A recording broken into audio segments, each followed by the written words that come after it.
Good day to my future employer. I am Anahaw Sonia Mungkal. I am 38 years old. My height is 145 centimeter. I do not have long-term medication and maintenance. I do not have any history of serious illness and disease. I am separated. I am college undergraduate in Bachelor of Science in Business Management.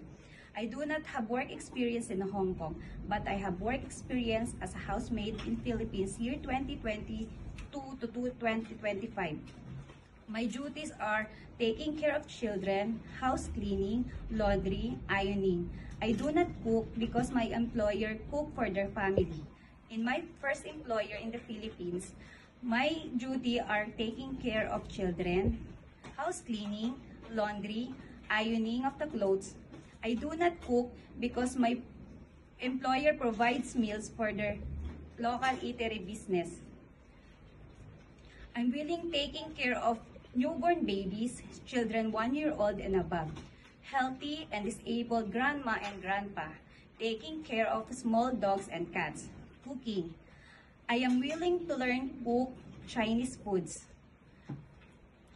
car washing, gardening, marketing, house cleaning, laundry and ironing, share work with a Filipino and Indonesian maid. I am willing to share the room if I don't have my own servant's room. I can sing a lullaby song like Twinkle, twinkle, little star, how I wonder what you are. My purpose to work in Hong Kong is to provide my family needs. To my future employer, I hope you will hire me because I am trustworthy and hardworking. Thank you. God bless.